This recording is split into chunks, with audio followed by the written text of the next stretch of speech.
Hey guys! Tonight we're stepping into a world of wild colors, pointy shoes, 10-foot-long sleeves, and hats that look like pastry towers. You're strolling through a narrow medieval market street, and everywhere you look, clothes are shouting. Someone's cloak is so brightly dyed, it looks like it was dipped in molten jewels. A woman's headdress spirals like a unicorn horn. And there's a man whose shoes curve so far upward, they're literally tied to his knees to stop him tripping. It's not a costume party, it's just a regular Tuesday. And no, you probably wouldn't survive this. Not because the clothes are dangerous, but because the fashion police weren't a joke here. If your hat wasn't shaped right, or your sleeve too long, you might get fined, shamed, or even banned from public spaces.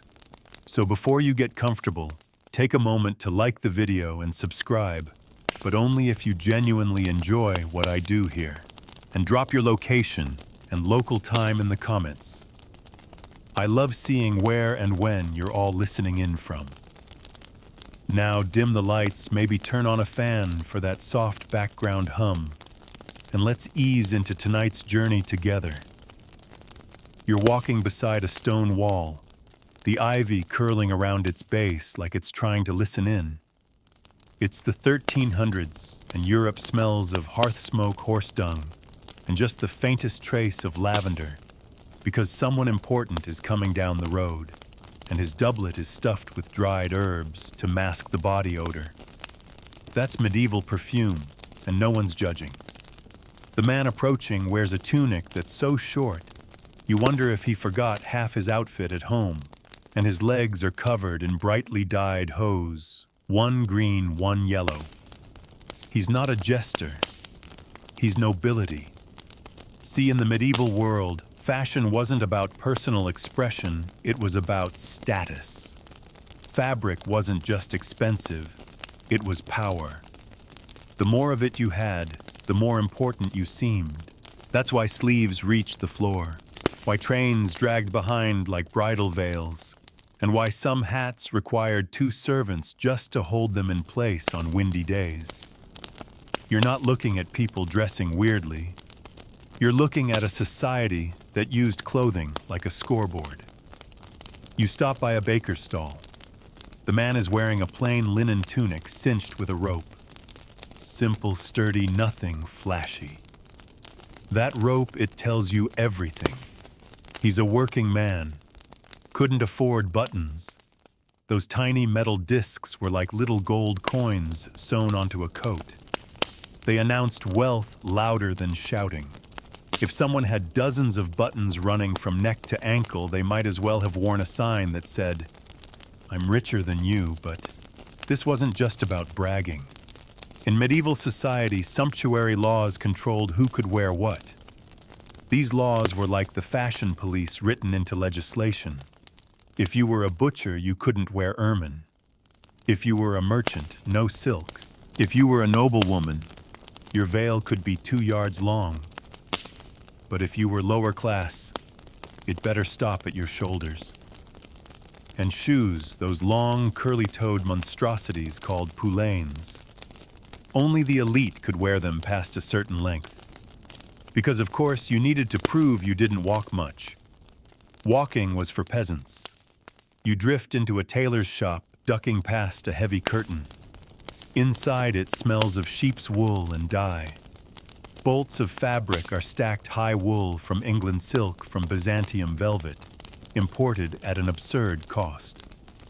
A young apprentice is hunched over a tunic, sewing with bone needles. The master tailor eyes you warily, gauging your status, your coin. In this world, a tailor isn't just a craftsman, he's a gatekeeper to visual power. You ask about the ridiculous sleeves, the ones that drag on the floor, and collect every puddle from here to the city gates. The tailor doesn't laugh. He explains quite solemnly that these sleeves are called tippets. The longer they are, the more fabric used. The more fabric used, the more expensive the garment. It's not practical, it's political. If you're so wealthy that you can afford to ruin 6 feet of cloth every time you walk, then you've proven your place in the hierarchy. Your dry cleaner hates you, but society bows. Back on the street, a woman passes by in a cone-shaped hat, so tall, it brushes the awning of a merchant's stall. A hennin, it's called. They came in single cones or twin horns draped with gauzy veils that trailed like mist. These hats were controversial. Priests denounced them. Old men scoffed, but young noblewomen adored them. The taller your hennin, the higher your status, literally and metaphorically. Some even stuffed the base with padding so the hat could reach nearly 2 feet tall. Try getting through a castle doorway with that. As you continue walking, something strange happens. You start noticing the patterns. Bright stripes, checkerboards, half-and-half color schemes like someone cut 2 outfits in half and sewed the wrong pieces together. It wasn't a mistake. This was called party coloring, and it was all the rage. At first, it just denoted which house or region you belonged to. But nobles turned it into a game. How flamboyant, how mismatched, how utterly absurd could you look and still get praised for it? A red and gold jester suit, perfect. A purple and green jerkin with a yellow hose, iconic. Even armor had its moments of fashion insanity. Plate armor started getting engraved, painted, or covered in cloth to match the rest of a knight's outfit. You weren't just going to war, you were styling your way into battle. There are even records of knights pausing to remove fashionable hats before charging into combat. Dying was fine, but wrinkling your velvet unthinkable. You duck into a church, cool, dim, echoing. The fashion here is different, muted, modest. But even monks weren't immune. The Benedictine rules forbade showy clothes, but some abbots found creative loopholes. They'd wear luxurious wool just undyed, or request extra long robes for spiritual gravity. Sure. And then there's the clergy's true nemesis codpieces. You don't notice them at first, but once you do, it's impossible to unsee. Men's tunics had gotten shorter, ridiculously so, and suddenly, the problem of exposed male anatomy became very real.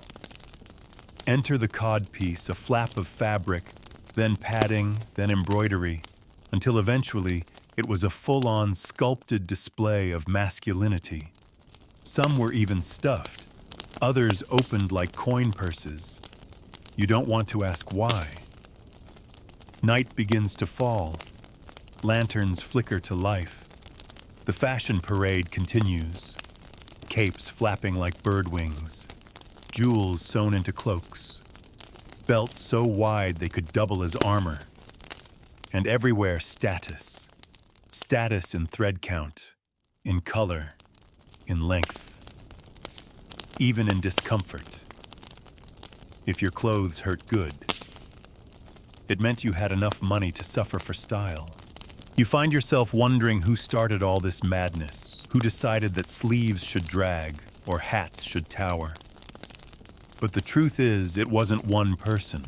It was a system, a culture, a collective hunger to be seen, to be better, to not just belong, but to dominate the visual language of the street. Clothes weren't insane, they were strategic, and as you walk half dreaming now, your own reflection flickers in a shop window. You're wearing something strange. A tunic, too long, hose too bright, shoes that curve like a smile. You look important, maybe ridiculous, but definitely medieval. And no, you wouldn't survive this. You keep walking, and the street narrows into an alley that smells like dye, sharp, metallic, almost bitter. Around the corner, you see a group of workers hunched over wooden vats. One man stirs a pot so dark and purple it looks like melted amethyst. You've stumbled into a dyer's yard, and what you're witnessing isn't just color, it's currency. In the medieval world, color wasn't just decoration. It was proof of wealth connection, even allegiance. Some dyes were so rare and difficult to make that wearing them was like walking around in a pile of coins. Take purple, for instance, particularly Tyrian purple, the shade of royalty. It came from crushing thousands of tiny sea snails found only in the eastern Mediterranean. Each snail produced a drop, just one. You'd need 10,000 for a single cloak. So if someone wore that rich plum velvet lined with gold thread, they weren't just fashionable, they were screaming their status louder than any trumpet. You lean closer to the vats. Not all colors were royal, but all had their rank. Red was hot-blooded bold, favored by knights and wealthy merchants. Blue had a strange journey, once considered humble, even peasant-like, until the church adopted it for the Virgin Mary's robes. Overnight, blue became sacred, serene, and soon desirable. Gold and silver fabrics were literal investments, often woven with real metal threads. Green tricky. The dye faded quickly, so wearing a vibrant green meant you had money to replace your wardrobe constantly. Brown, earthy, common, not worth noticing. The dyers, their hands stained like watercolor palettes, were low in status despite their crucial trade. That's the paradox of fashion in the Middle Ages. Those who made it rarely got to wear it. From the dye yard, you follow a cart full of bolts toward a castle gate. The guards don't stop the cart. It belongs to the tailor of the lady of the manor, and everyone knows her by her sleeves alone. Inside the courtyard, it's a different fashion world entirely. This is where wealth really flaunts itself. Nobles glide by in brocade and damask fabrics so heavy they could barely sit down. One woman's skirt is so wide it requires side hoops made from actual whalebone. Her dress rustles when she moves, the sound of excess. If she wanted to run, she couldn't. But why would she? She has people to run for her. A young squire, barely older than a boy, adjusts his surcoat, a sleeveless robe worn over his armor. His is embroidered with the family crest, 3 lions, a sword, and a crown. It's stitched in gold thread, painstakingly done by nuns or professional embroiderers who might spend a month on a single sleeve. Each symbol tells a story, his lineage, his loyalty, his place in the world.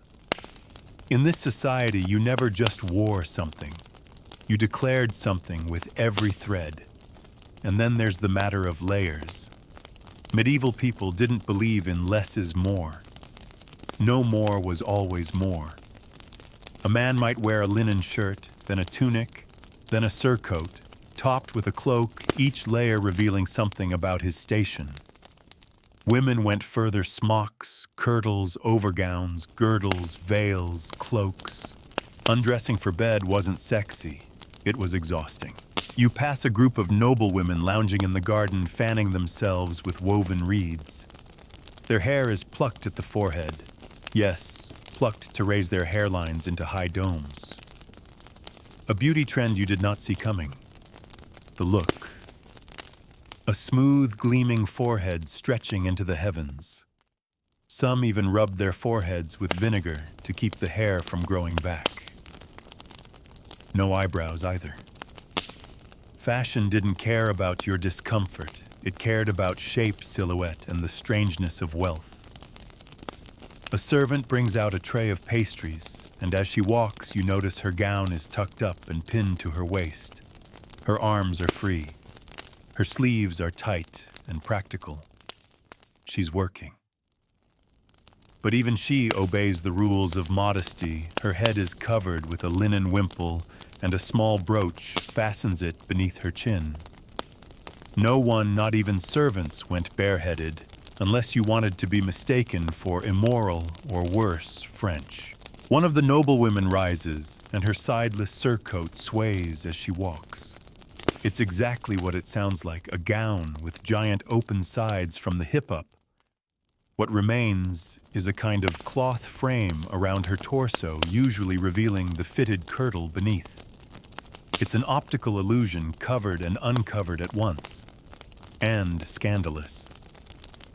Church leaders railed against the trend. The more they protested, the more fashionable it became. You're starting to realize something. The madness of medieval fashion wasn't madness at all. It was layered, coded, and fiercely intentional. People dressed in ways that made sense to their world, even if it makes you want to laugh now. But if someone from 1347 saw you in yoga pants and a zip-up hoodie, they'd probably fall over. A page boy rushes past, his jerkin flapping behind him. It's quilted and padded not for fashion, but for warmth and slight protection. His hose is stitched to his doublet, a clever trick to stop them from falling down. Belts weren't always for holding pants up. They were fashion items themselves, often dangling, with small bags, knives, or mirrors. Women wore belts too, but theirs were usually decorative, stiff with embroidery, or gemstones hung with keys that told you she was a lady of the house. In the distance, a wedding procession begins. Bells chime, villagers gather, and you watch the bride emerge in layers of red.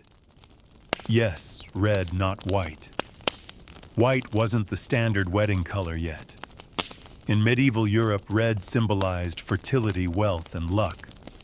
Her dress is embroidered with pearls, her veil so long it's held by two little girls behind her.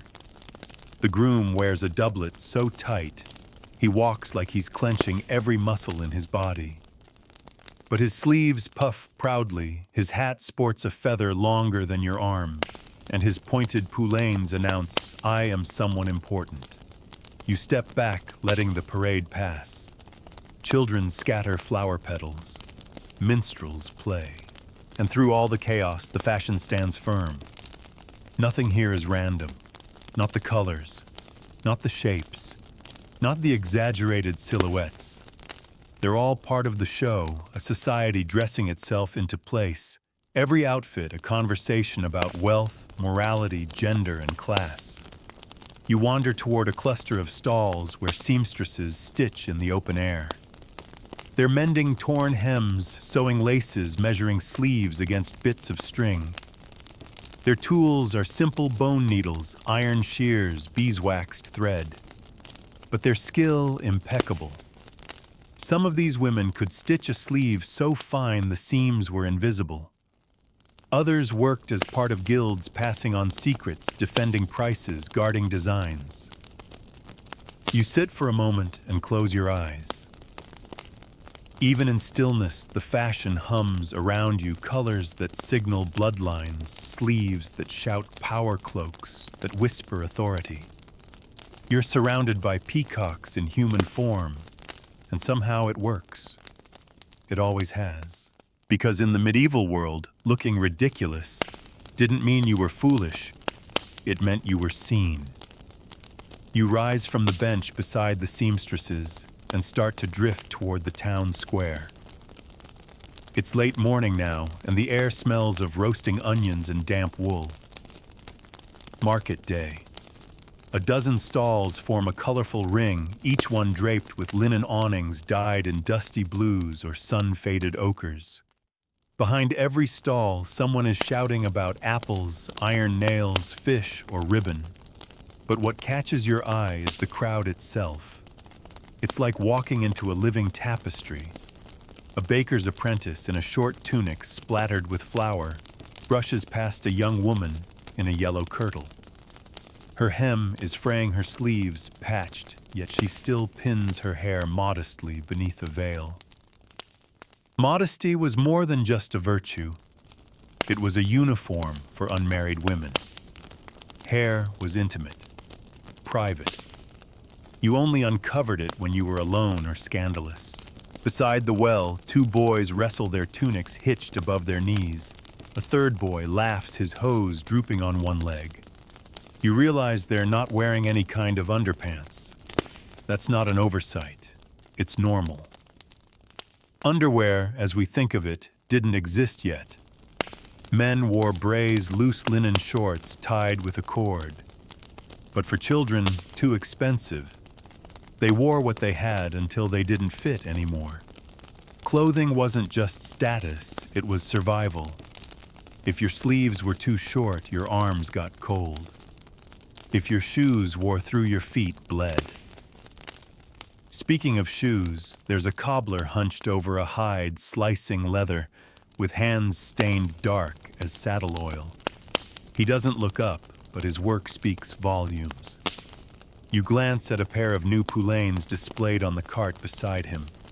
The toes curl like ram's horns. Utterly impractical. But that's the point. If your shoes make walking difficult, it's because you don't have to walk far. Someone else does it for you. Fashion has always been fluent in passive aggression.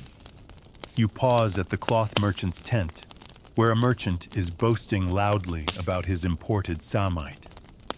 You pretend not to stare, but the bolt of fabric he displays really is mesmerizing, shimmering threads that catch the sun like water. Samite was the fabric of the elite, a blend of silk so dense and luxurious that it rustled audibly when you moved. The louder your clothes, the wealthier you were. No one whispered with their wardrobe. You announced your arrival. A wealthy woman steps forward inspecting the goods. Her sleeves are trimmed with ermine, the white fur of winter stoats. That's not just luxury, it's political. Sumptuary laws in England declared that only those above a certain rank could wear ermine. Mink, squirrel, or fox were for the middling folk. Commoners couldn't touch fur at all unless it was rat, and that didn't count. You overhear a quiet conversation nearby, two middle-aged men in muted tunics debating whether the new town priest should be allowed to wear crimson vestments. Crimson was a touchy color, associated with cardinals, kings, and depending on the country, legal exceptions. In some places, it was reserved for royalty. In others, merely owning a bolt of crimson cloth could land you in hot water if you weren't of the right bloodline. Red meant heat, power, blood. It meant you burned with purpose. You turn your attention to a pair of travelers seated on the stone edge of the fountain. Their boots are caked in mud, their cloaks threadbare. But even they play the fashion game. One wears a hood lined with rabbit fur and a coif, a close-fitting white cap beneath. Coifs weren't just practical. They were badges of occupation, of discipline. Scholars wore them. Monks, children. Some were even embroidered around the edges with initials or family symbols, delicate loops of colored thread to ward off theft. Then there are the gestures. The way people adjust their sleeves before they speak. The way they remove gloves slowly, finger by finger, when greeting someone of higher status. Fashion extended to body language. You didn't just wear your clothes, you performed them. A trumpet sounds somewhere near the Guildhall, and you follow the echo until you arrive at a gathering of officials and merchants. There's a meeting in progress, town leaders negotiating taxes, trades, and grain deliveries. But what's remarkable isn't the conversation, it's what they're wearing. The town reeve, a man of middling birth but powerful title, wears a long robe belted with leather and lined in sheepskin. A silver clasp holds his mantle in place, modest but dignified. His hat is stiffened with felt, tall and slightly conical, a nod to French influence. Another man wears a tunic with dagged edges, those ornamental cutouts that made sleeves and hems look like flower petals or flames. Dagging had no purpose. It was fashion for fashion's sake, and it showed you had time to waste on beauty. You spot a foreign merchant Italian by the look of his slashed doublet and pointed beard. His sleeves have openings that reveal a puff of underlinen, like the garment is exhaling. The fashion came from Florence and Milan, where tailors began slicing fabric on purpose to show off what lay beneath. layers upon layers slashed and puffed, as if you had so much clothing you couldn't contain it. It spilled out in tufts. Near the back of the crowd stands a woman with an apron and a worry line between her brows. Her dress is plain, but around her neck she wears a chain of maintenance, a symbol of office, perhaps the master of a local guild. It's heavy, ornate, out of place on her otherwise modest outfit. And that's the point. She wears it because she earned it. Guild leaders, even women, could rise high in status, and fashion always followed function. She wears no rings, but her sleeves are neat. Her shoes are sturdy, and every gesture she makes carries weight. Behind the hall, you wander into a quieter space, a narrow lane where a young boy is playing with a broken spindle. His clothes are patched in 10 places, but then you notice something unusual, a single silver button sewn onto his tunic at the collar. It's tarnished, yes, but real. Someone gave it to him. A father, maybe, or a dead brother. And now it's a symbol. He's wearing his story same as everyone else. And suddenly you realize that medieval fashion wasn't always about insanity or excess. Sometimes it was about protection, about hope, about memory. A locket tucked beneath a wimple. A sash dyed in a dead husband's favorite color. A hem embroidered with the names of your children. Clothing didn't just reflect status. It held people. You look down at your own hands now, and your fingers are stained with blue from the dyer's vat. You're wearing a tunic that isn't quite yours, a hood you borrowed from the wind, and shoes that pinch with someone else's history. And as the bell rings noon from the town chapel, you feel not like a visitor, but like you belong. Because in this world, insane fashion wasn't madness. It was memory worn on the outside. You leave the narrow lane behind and follow the bell's echo toward the outskirts of town, where the houses grow smaller, the stone gives way to thatch, and the roads slowly become paths. Here, the village breathes differently. It's quieter, softer. Chickens dart between legs, geese honk from behind fences, and someone is hammering something behind a barn.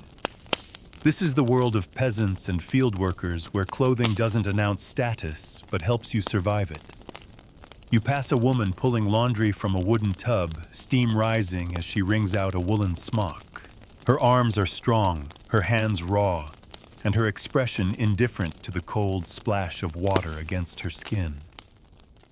Her dress is loose and plain, cinched at the waist by a braided cord. No dagged edges, no embroidery. But every stitch has a purpose. Peasant fashion wasn't about beauty, it was about functionality. The wool repelled the cold. The loose fit let her move. The cord held her knife. There is still a kind of pride in it, just not the kind sewn with silver. A child runs past, laughing. His tunic is little more than a long shirt, and he's barefoot despite the chill. You notice how many layers are missing out here. No rich cloaks, no elaborate coifs.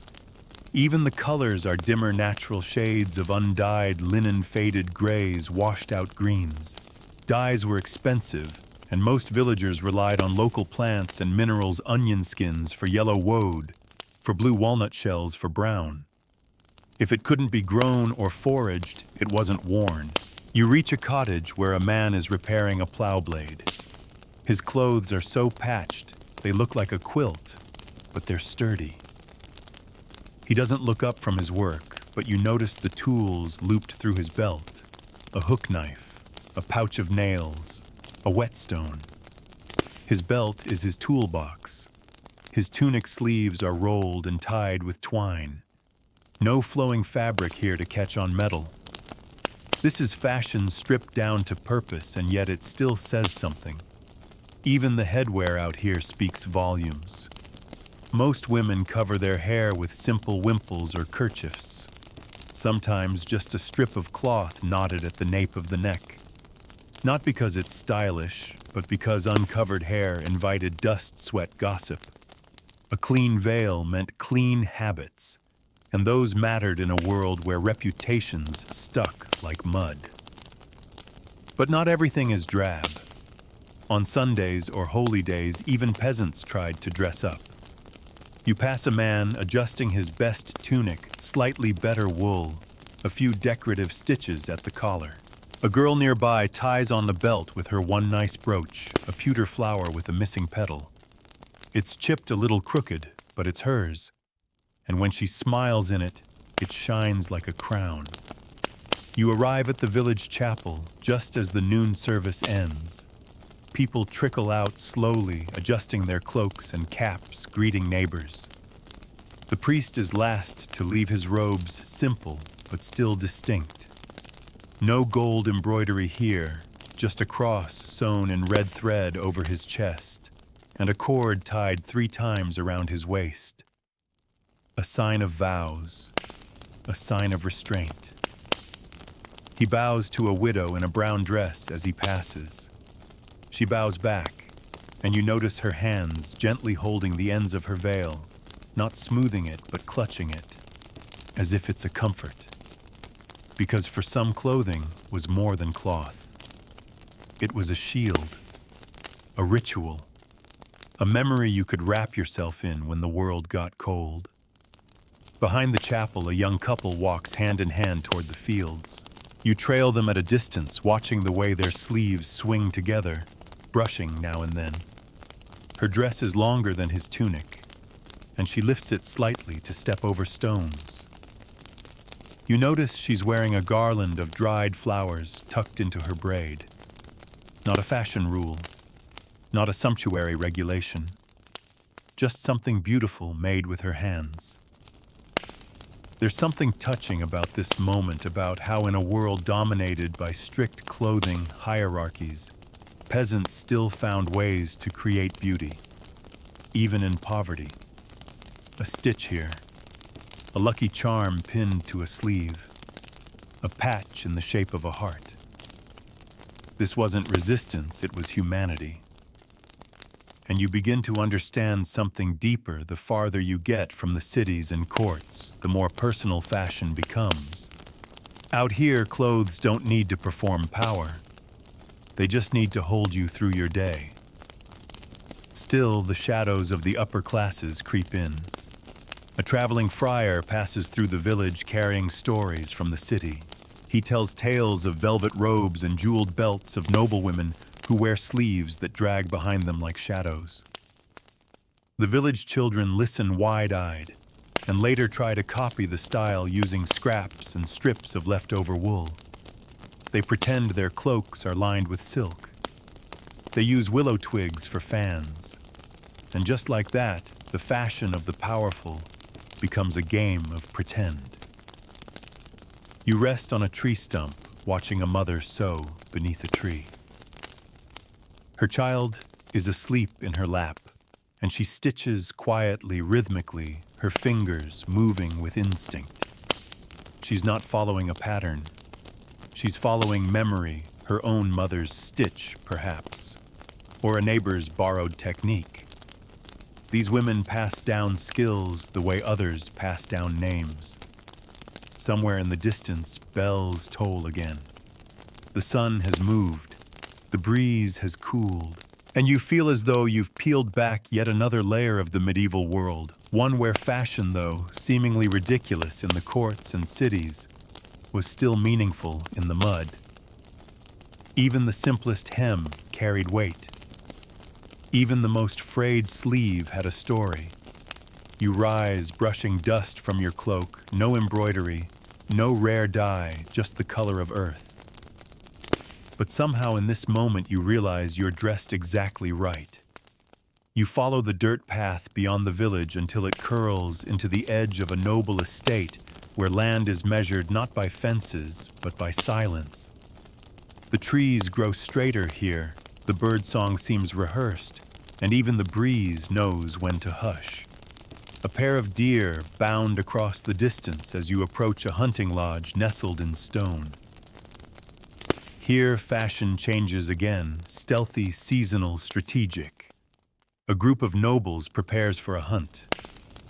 You watch from a distance, hidden behind a hedgerow, as they adjust their garments with quiet precision. Their clothing is a study in controlled chaos. You'd think a hunting outfit might be plain, but not here. The men wear quilted doublets and fitted hose dyed in greens and deep russets. Their cloaks are trimmed in fur, not for show, but for warmth. Still, the collars are high, the edges scalloped, the linings expensive. Even when chasing wild boars, no one is immune to the pressure of looking good while doing it. One of the women adjusts her gloves elbow length and laced with tiny brass points. She wears a riding kirtle split at the sides for easier movement, and her hood is decorated with beads that catch the sunlight in quick flashes. Fashion here is about agility and elegance worn like armor for a world that prizes appearances as much as land. You watch a nobleman mount his horse. His boots are cut high, his spurs polished. He tosses his mantle over one shoulder like a cloak in a painting. Everything about him is curated, deliberate. It's easy to assume medieval people didn't care about appearances. But here, every movement says otherwise. You don't dress down for the woods.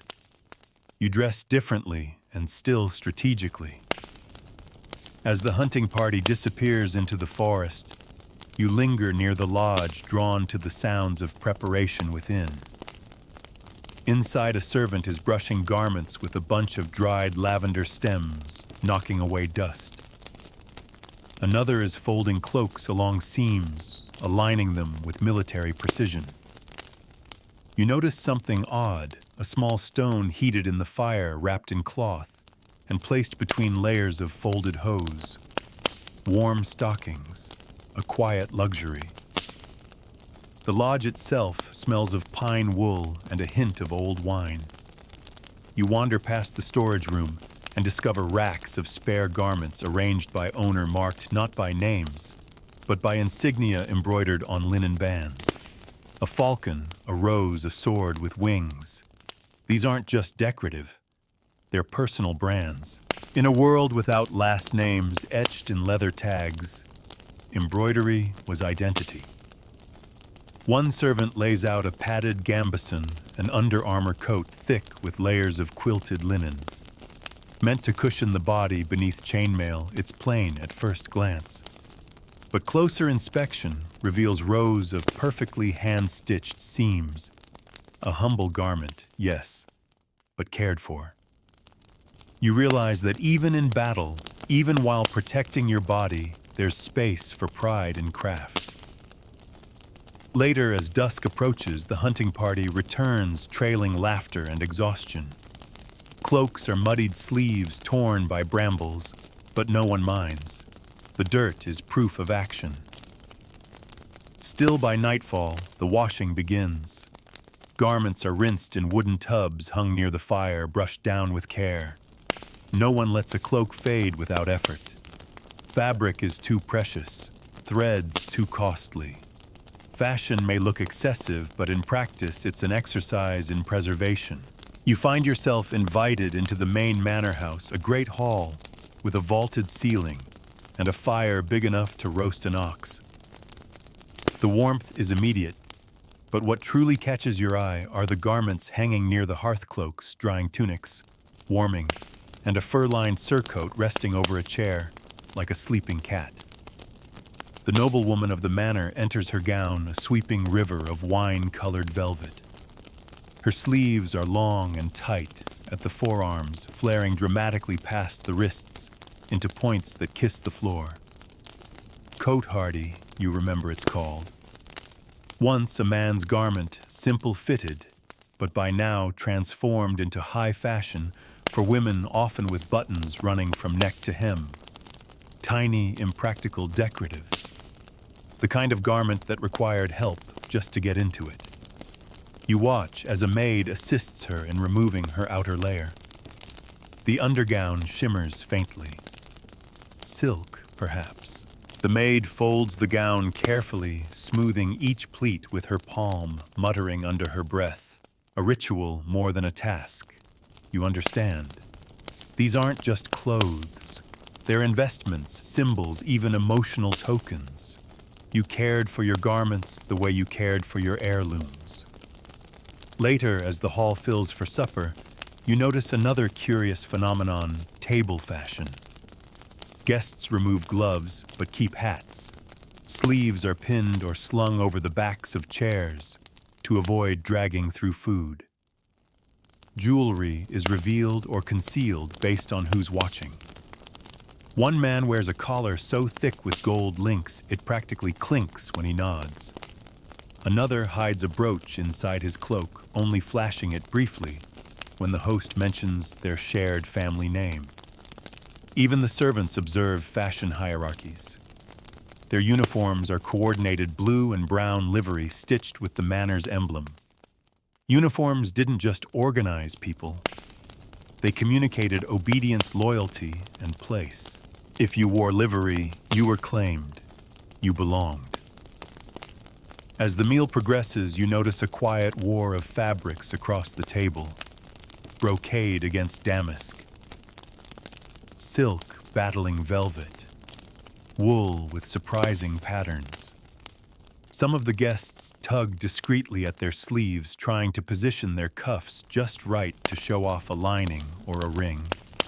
One man adjusts his hat 5 times each time closer to the angle worn by the host. You've entered the politics of subtle mimicry, a kind of fashion chess where the stakes are respect.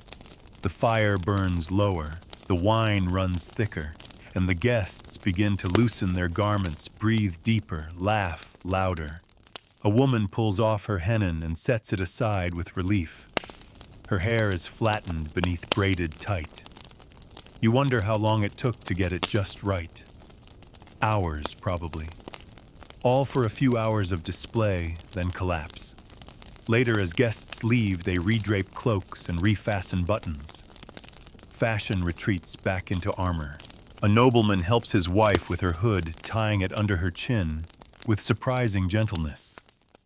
The gesture is small, but it says this matters. You're left alone in the hall, the fire flickering, the clothing now limp and silent on the backs of chairs. But somehow, even resting the garments feel alive, like they've performed their duty for the evening and are now sleeping. You wonder what your own garments would say if they could talk. Where you've been. What you've seen. Who you've become just by slipping into something someone else once wore. Because here in this moment, you realize something profound. Fashion, in the medieval world, wasn't about looking good. It was about being understood. The next morning, the world feels new. Mist curls around the manor's hedges like smoke from a sleeping dragon, and the garden glistens with dew as you make your way toward the stables. A groom passes you with a bucket, his linen shirt half untucked, his sleeves rolled up and tied with a scrap of string. Behind him, a stable boy wears a patched-over jerkin with elbow holes and breeches that were clearly meant for someone else. But no one looks twice. Working clothes weren't meant to flatter. They were meant to last. And yet, despite the dirt, the wear, the simplicity, there's a quiet rhythm to what people wear in the morning. You notice the layering begins early. A simple shift or chemise next the outer tunic or gown, and then slowly the pieces that add shape: the belt, the apron, the outer cloak. Each one added not just warmth, but meaning. Even now it feels ritualistic. You pass through the herb garden, where a young maid is tying rosemary into bundles. She has a sprig tucked behind her ear, and her apron is dusted with crushed thyme. Her dress is plain, but she's laced her sleeves with red thread, not part of the uniform. Her own touch. It's subtle but bold. Personal fashion in a world of uniforms. Inside the kitchen, the air is thick with wood smoke and the sharp bite of onions. Cooks bustle about in loose-fitting robes belted high at the ribs. The design allows movement, easy bending, quick access to knives and cloths tucked into sashes. The colors here are subdued grays, browns, off-whites, all easy to wash and hard to stain. But you spot the flour-dusted cook with one token of flair, a deep green sash tied twice around his waist. Practical, yes, but dyed. And green, as you remember, fades fastest, which means someone cared enough to renew it. You keep walking. Past the kitchens, past the chapel, into the quieter quarters of the manor, the rooms where wardrobes live. Not furniture wardrobes, no. Real wardrobes. Collections of garments stored, displayed, and maintained with care bordering on obsession. One room has tall wooden presses lined with shelves. Each one holds neatly folded garments sorted by season, fabric, and occasion. Linen for summer, wool for winter, fur-lined cloaks for travel, velvet for court, silk for guests. It's a kind of fashion library, and each item is a book that says something different when worn. A young servant inventories each piece with a quill and parchment, muttering to herself as she reads aloud. One crimson coat hardy, 4 buttons missing. One squirrel-lined houppelande fresh mended. A houppelande, you recall, is the grandest of outerwear. Voluminous floor-length belted high with sleeves that billow like a bishop's. Worn by both men and women, it was the robe that shouted, "I have arrived." And the longer and wider the sleeves, the more fabric used, and therefore the more wealth declared. Some nobles even padded the shoulders to make them more imposing. Shoulder pads in the 1400s, yes. Fashion has always been a circle. You reach a tailor's workroom nestled behind the storerooms. Light streams in through a tall window, catching the glint of a silver thimble resting beside a pincushion, shaped like a plum. The tailor is a small man with steady hands and sharp eyes. He doesn't look up, but you watch as he measures out silk thread the way an alchemist might measure gold dust. Each garment here isn't just crafted, it's engineered. A half-finished garment lies draped on a mannequin, a noblewoman's gown, with a square neckline edged in pearls. The neckline itself is daring, just low enough to suggest status, not scandal. The tailor pins a panel of velvet to the front, muttering something about symmetry and the favor of the lady. These garments are negotiations between beauty and modesty, between form and function, between desire and law. In one corner, a young apprentice practices embroidery delicate vines with gold thread climbing up the hem of a sleeve. You learn that certain embroidery patterns weren't just decorative. They signaled religious devotion, allegiance to a household, or even hidden meanings. A rose stitched with 5 petals might be a symbol of the Virgin Mary. A fish, a quiet sign of Christian faith. A falcon mid-flight.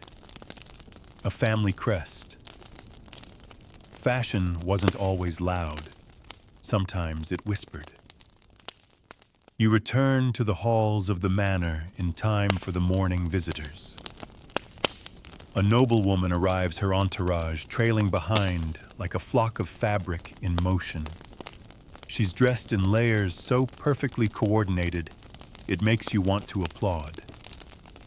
Her surcoat gleams with stitched gemstones, real not painted, and her hennin rises at least 16 inches above her forehead, draped in sheer veils that shimmer with movement. Behind her, her maid wears a similar gown, but the fabric is rougher, the veil shorter, the headdress plain. Like echoes of the same song in different keys. As the lady curtsies, you spot the folds of her sideless surcoat, a return of that infamous windowed gown. But here it's worn with poise and precision, Her kirtle beneath is form-fitting and subtly beaded. Even when showing skin, nothing is accidental. The exposed sides frame the body like a painting in motion. You understand now it's not about exposure, it's about framing. You overhear the steward whispering to another servant the lady has recently returned from Paris. Of course she has. Fashion flows like a river from the continent.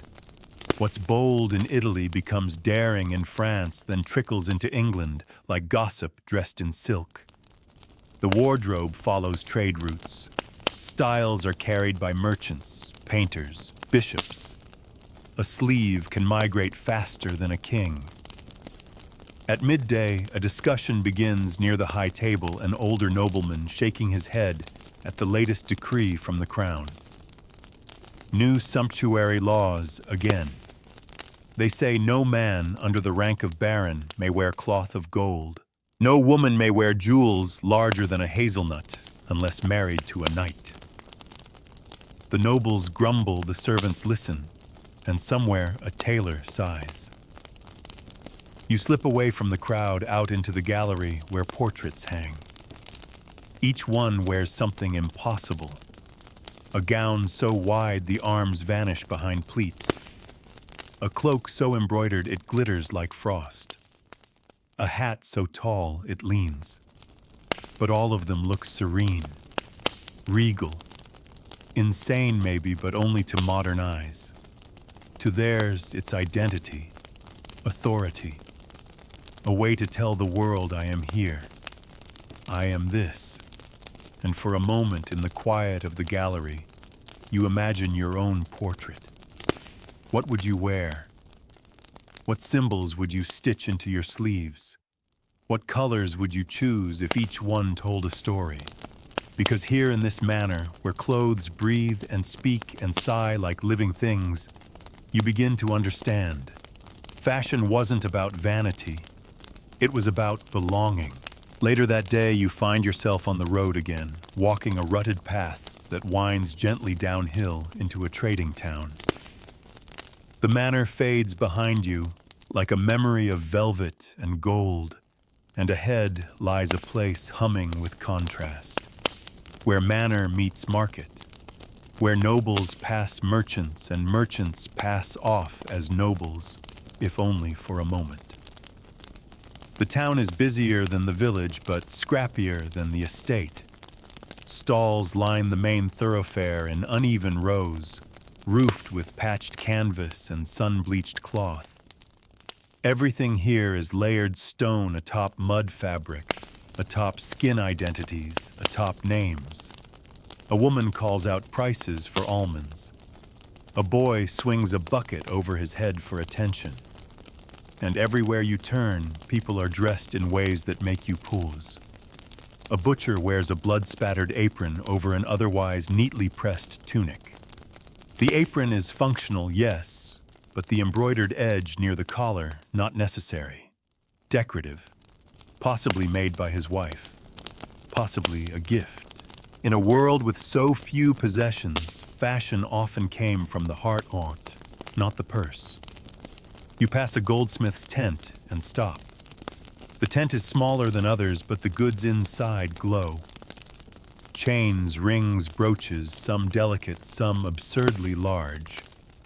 A merchant is trying on a heavy collar, checking his reflection in a polished plate. The collar itself is probably too ornate for his status, but that's the point.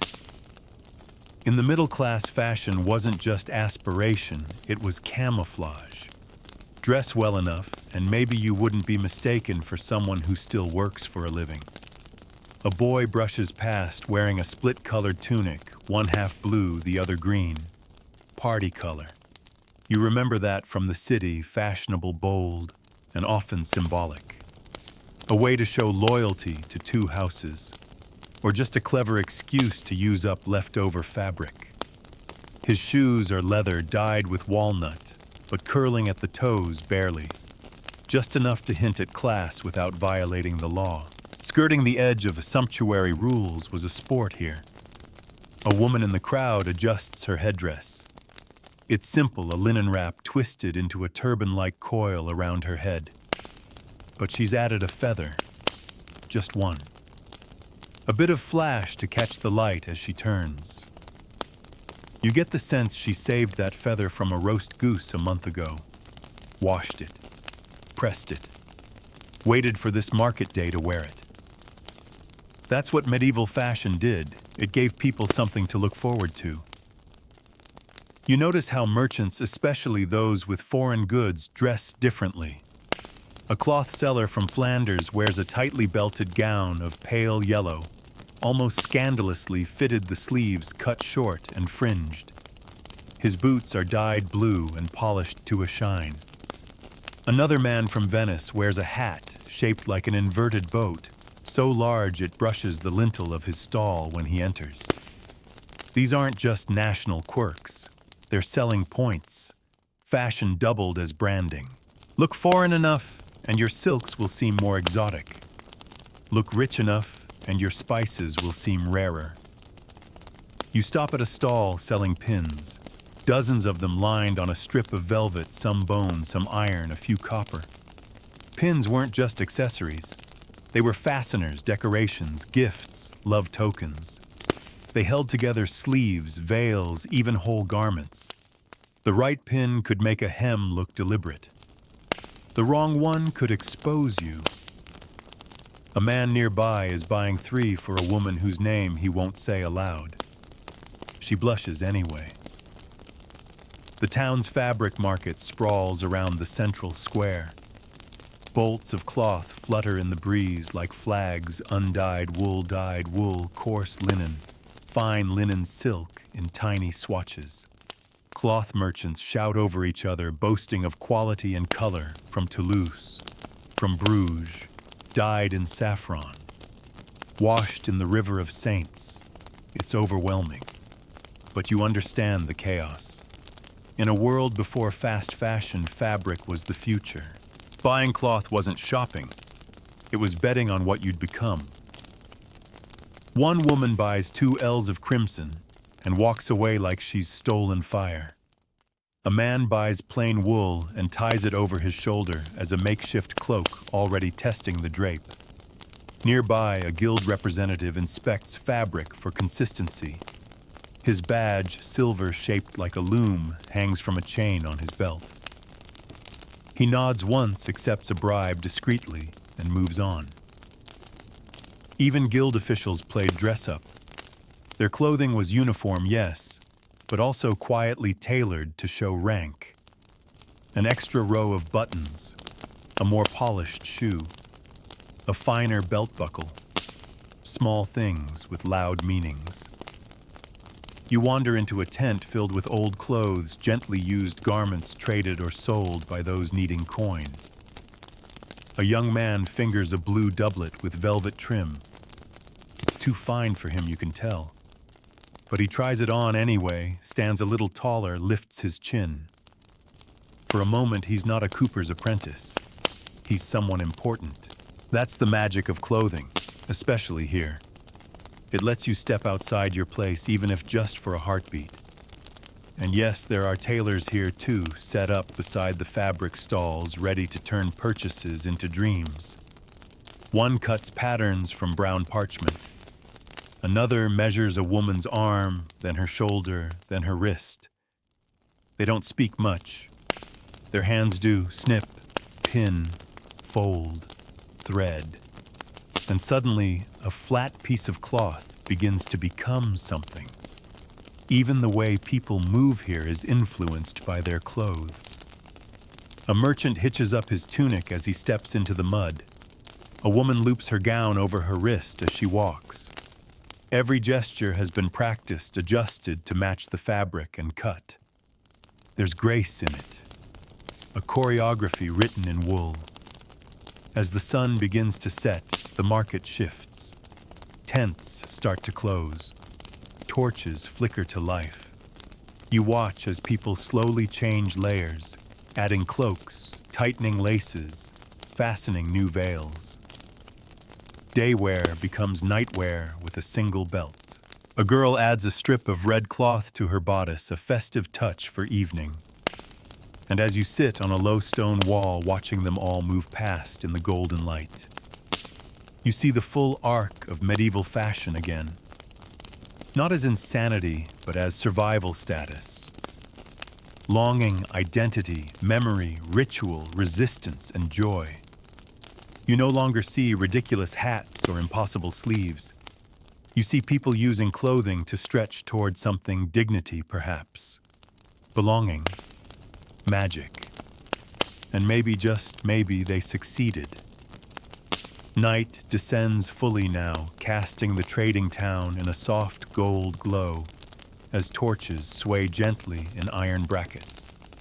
The hum of voices fades into a quieter rhythm, murmurs laughter, the occasional clatter of hooves over cobblestone. You step away from the square, following a winding lane that leads to a modest tavern tucked between two leaning buildings.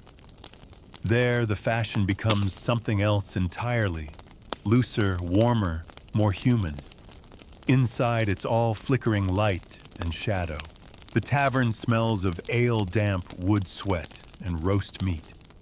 A roaring hearth burns at one end, casting orange halos on every face. Around the room, the clothes have softened. Gowns have been loosened, sleeves unbuttoned, collars untied. The nobility has left or is pretending to. What remains are craftsmen, travelers, journeymen, midwives, coopers, and cooks. And they wear what they own, what they trust, what they can fall asleep in if they need to. You notice it immediately. Almost everyone has some kind of outer layer nearby. A cloak slung over a chair, a shawl tied around shoulders, a jerkin draped loosely over the back of a bench. Cloaks were the jackets of the day, essential, versatile, and often the most expensive item anyone owned. A good cloak could last decades. It protected you from rain, shielded you from cold, even served as a blanket or pillow. Some were lined with fur, others quilted, some patched with dozens of old fabrics. But each one said, "I came prepared." A man near the fire clutches a wooden mug and leans back in his padded doublet. His belt pouch is worn smooth, the flap stitched shut with what looks like shoe leather. A woman beside him wears a dress 2 shades darker than it probably started, with tiny repairs near the elbow and an extra tuck sewn into the waist, maybe after a child. This is where clothing lives, you realize. Not in paintings or court halls, but here spilled on, sat in, laughed over. A group of young travelers bursts in, dripping with the evening rain. Their cloaks steam as they shed them. Underneath their clothes are a patchwork of borrowed styles. One has a surcoat a little too long. Another wears hose mismatched in color and length. But the confidence with which they move tells you everything. This is fashion worn with pride, whether perfect or not. And then something peculiar catches your eye. A man with a harp slung over his back sets up in the corner, clearly a bard. But what he wears is unmistakable.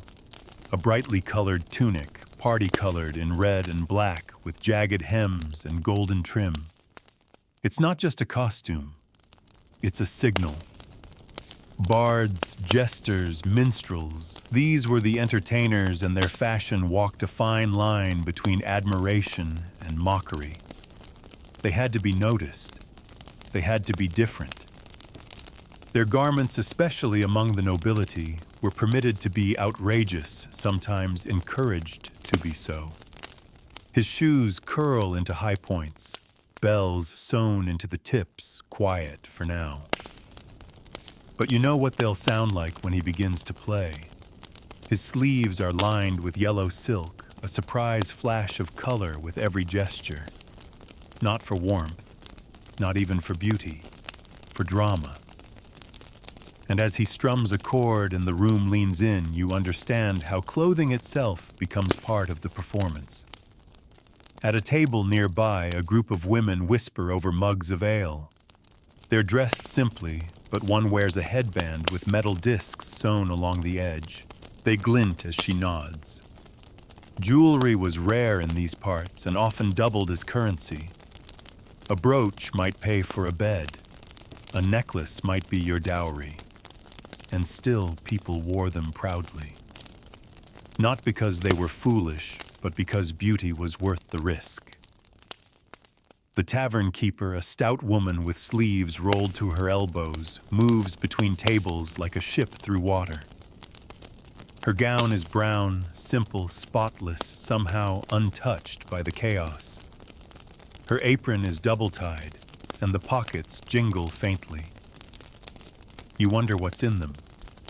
A coin, a key, a comb, a knife. She wears her tools like a uniform. Fashion even here is layered with unspoken code. The clean apron, authority. The short sleeves, efficiency. The scarf tied at her nape. Modesty, but on her own terms. A pair of cloaked figures enter hoods pulled low. They sit without a word, steam rising from their shoulders. Their boots are cracked spurs, dulled. Traveling clothes. But even in anonymity, they follow the rules. They remove gloves, unfasten cloaks. The weight of the room tells them what's appropriate, and they comply. Fashion was never just about how you dressed. It was also when. You sit near the hearth soaking in the low buzz of conversation, the quiet clink of mugs, the sound of wet cloaks drying beside the fire. And you think about how many of these garments will be worn again tomorrow, and the next day, and the next. Fashion wasn't fast here. It was slow, heavy, sometimes itchy, always personal. It aged with you, changed with you, was let out when you grew, taken in when you didn't, repaired when money ran low, embellished when it didn't. Every cuff, collar, hemline, and patch carried a story. And suddenly you realize you've stopped thinking of these clothes as odd. Even the pointed shoes, even the soaring hennons, even the impossibly long sleeves that dragged in puddles. You've stopped laughing and started listening. Because medieval fashion in all its absurdity was deeply sincere. It wasn't trying to be practical, or cool, or timeless. It was trying to be understood by neighbors, by strangers, by God. A woman across the room begins to sing softly, and others join in no harmonies, just the same old song everyone knows. One verse, then two. A lullaby, maybe, or a hymn disguised as a drinking tune. Their eyes close, their bodies relax. And so do you. And in that moment, surrounded by warmth and wool feathers and firelight patchwork dreams and velvet regrets, you feel something rare. You feel dressed, as if without even knowing it, the past has fitted you with something of its own. You leave the tavern just before dawn, stepping into a sky tinged with gray-blue, and the hush that follows a night of rain. The streets are slick, reflecting flickers of torchlight, and the faint shimmer of moon still clinging to the clouds. Everything feels hushed, like the town itself is wrapped in a damp wool cloak, still half asleep. You walk through the lanes slowly. Windows are shuttered. The market is bare. But here and there you glimpse people rising. A baker's apprentice stokes a fire inside his oven. You can see the flickering orange dancing across the inside of his tunic, plain, short-sleeved, practical. He wears a leather guard on one forearm tied with a cord. Not fashionable, necessary. You wonder how many burns taught him where the fabric needed reinforcing. Farther down, a washerwoman lugs 2 wooden pails of cold water from the well. Her gown is heavy, her back bent, and yet the way she's layered her shawl tells you something she knows how to keep warm.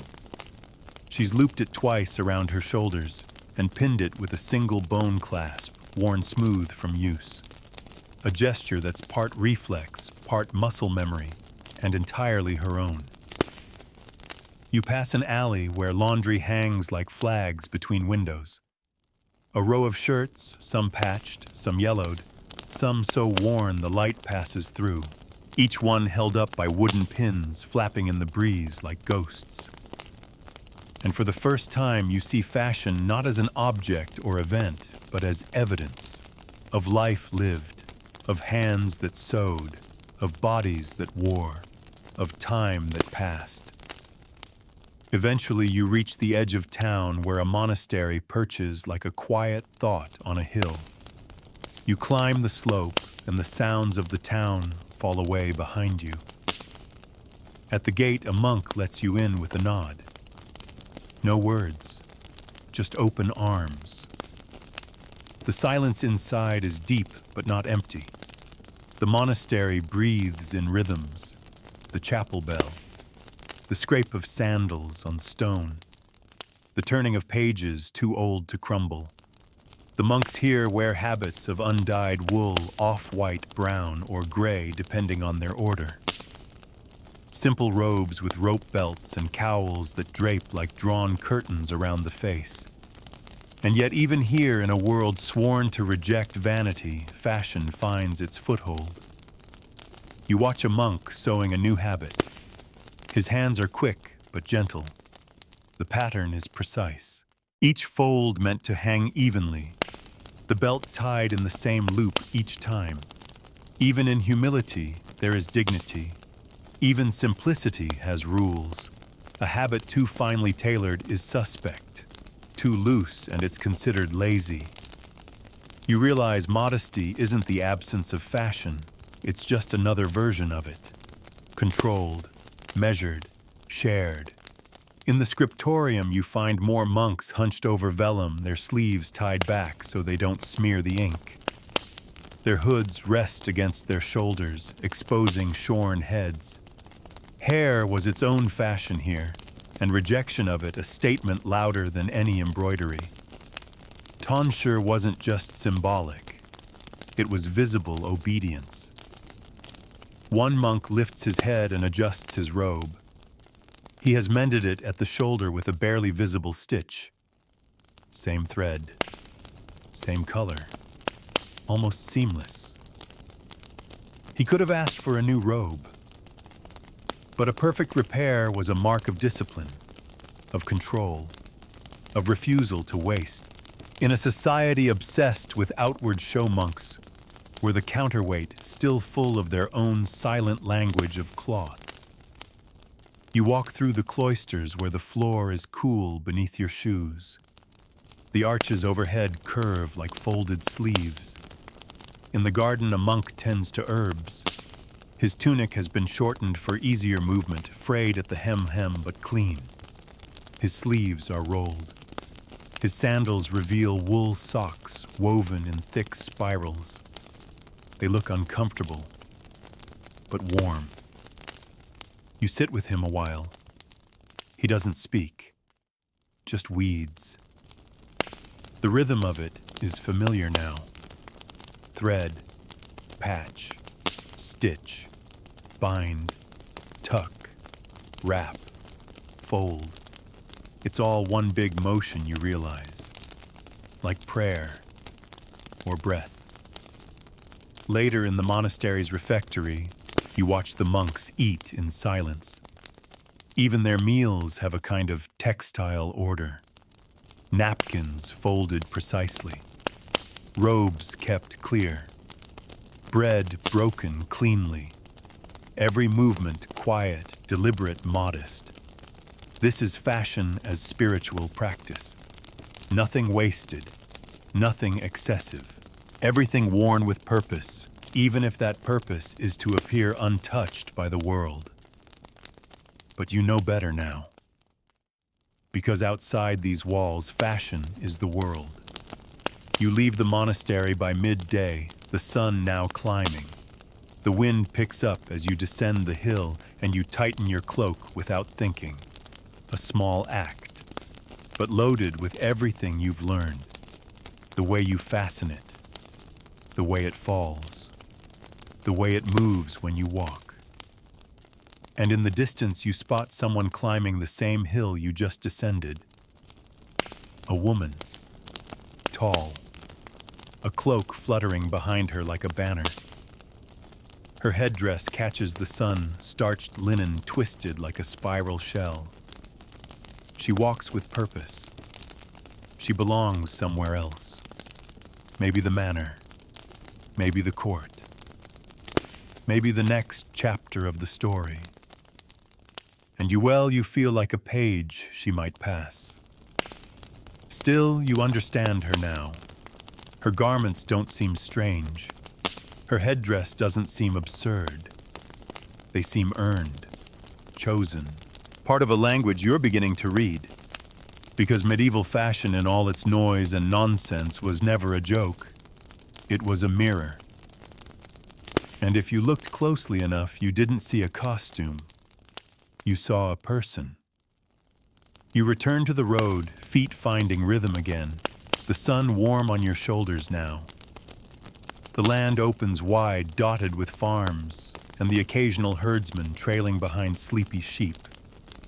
There's a simplicity here, quiet, repetitive, and yet, even now, fashion has not abandoned the fields.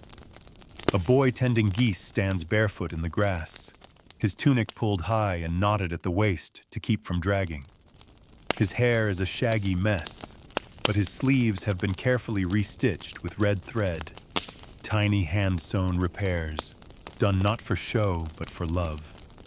Maybe by a mother, maybe a sister. You realize that fashion out here lives in the details, not the whole garment, not the silhouette. Just the little touches that say someone cared enough to mend this. Further along, a shepherd dozes against a tree, his hat pulled low over his face. It's made of felted wool, and it looks like it's been crushed, reshaped, soaked, and reborn 100 times. Hats were not a novelty here. They were protection, identity, even class signifiers. Flat caps, coifs, felted hoods, straw brims, each one said who you were and what you did, sometimes more loudly than a spoken name. And yet some things here are beautiful for beauty's sake. A woman carrying herbs down the path passes you. Her apron is faded and stained, but the edge is scalloped in a delicate pattern. She probably did that herself with a knife and patience. Her head is wrapped in a linen veil, but she's tucked a sprig of rosemary into the knot. No one will see it but her. But that's enough. You pass a shrine by the roadside, just a wooden box set into stone with a carved virgin inside. Someone's draped a piece of embroidered cloth across her base. The fabric is old, thin, and sun-bleached, but it must have once been beautiful. A gift of beauty for beauty. Another language of clothing, not on a person this time, but still saying something. You begin to understand that not all fashion was for the living. Some garments were buried with their wearers, or burned in rituals, or cut into strips and tied into trees as votive offerings. Clothing like people had afterlives. A noble woman's gown might be taken apart and repurposed into altar cloth. A soldier's tattered surcoat might be folded and left at a gravesite. Even the poorest sometimes buried their dead in their best tunics, threadbare, yes, but clean. Honorable. The road dips and rises again, and in the distance you see a walled town ahead. A larger one, bigger than the last, with towers, with flags. A place where rules become law, and fashion gets even more complicated. As you approach the town gates, you notice a merchant arguing with a guard. The merchant wears a fur-lined mantle, but the guard's expression tells you something's wrong. The fur too rich for a man of his declared rank. A violation of sumptuary law. The guard lifts the edge, frowns, and the merchant mutters something about inheritance. It's always inheritance. You realize the absurdity of it, fashion policed not for indecency, but for ambition. And ambition here is criminal unless licensed. Inside the city walls, the world grows denser. Noise sharpens, colors saturate. You're immediately engulfed in layers of humanity, everyone weaving through narrow streets like thread through a loom, and each one wearing their intentions on their sleeves. A young nobleman struts past in a jerkin so tight it creaks. His sleeves are stuffed to puff at the shoulders, then taper absurdly to his wrists. The style is new, imported, almost theatrical. He knows you're looking. That's the point. His hat is pinned at an angle too perfect to be accidental, and a plume bobs behind him like a punctuation mark. Across the street, a woman walks with her handmaid. Her gown trails behind her 4, maybe 5 feet of fabric, dragging dust and pride. The hem is stiffened, maybe even weighted. Her shoes are hidden entirely, and her veil is translucent, starched, high in place with wire beneath. You remember now the wire-framed veils that shocked clergy, earned scorn, and inspired copycats. The higher the veil, the higher the status. A cloud of silk becomes a crown. You pass by a window where a tailor adjusts a display, a mannequin posed in mid-stride wearing a new doublet, slashed across the chest, to reveal a contrasting underlayer. It's daring, maybe even dangerous. Slashed garments originated from battlefield wear, where swords tore through cloth. Later fashion adopted the look, intentionally mimicking wounds, as a statement of bravery, of edge of survival as style. And still there are people on the edges, servants, porters, scribes dressed in more muted tones. But even they accessorize. A colored sash, a hand-carved button, a sleeve with a tiny bead sewn into the cuff. One man passes you with a knife sheath made of leather tooled with vines entirely hidden beneath his belt, unless he lifts his tunic just so. Hidden beauty, secret luxury.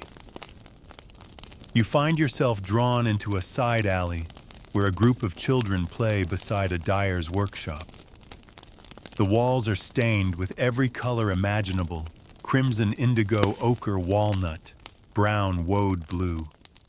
The children are splattered in it, their tunics tie-dyed unintentionally, like walking rainbows. A boy dips a stick into a barrel of dye and draws a crude star on his sleeve. His sister laughs and draws one too. And just like that, fashion begins again.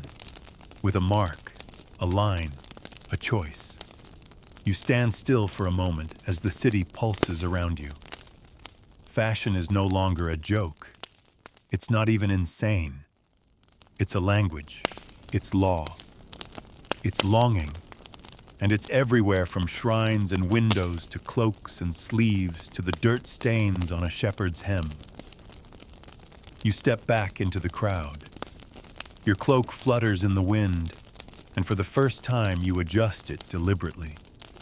Not for warmth, not for modesty, but because you want to feel part of the story. Because now you understand medieval fashion didn't just look insane. It meant everything.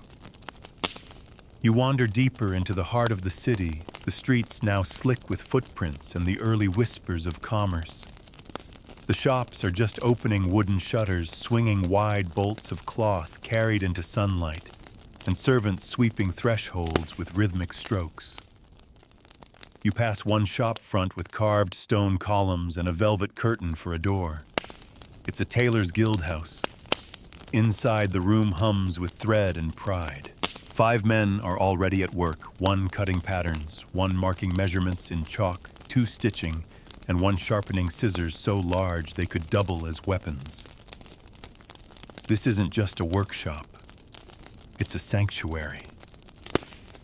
The walls are hung with illustrations, silhouettes of sleeves, comparative neckline diagrams, miniature wooden models of doublets, gowns, and hose, like fashion's own war room. A bolt of brocade lies across the counter, deep blue with gold-threaded fleur-de-lis, reserved for nobility.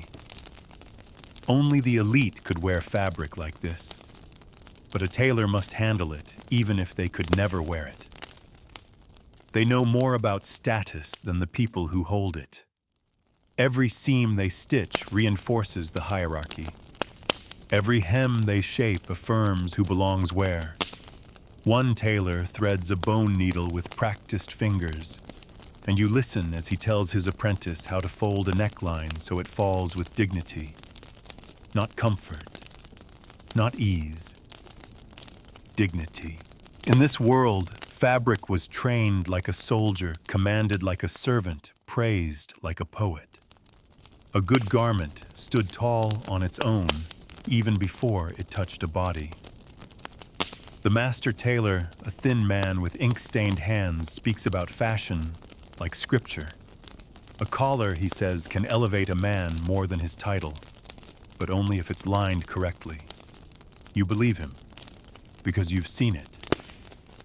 The way a wide collar frames the neck, the way shoulder seams shift posture, the way sleeves signal wealth long before lips do.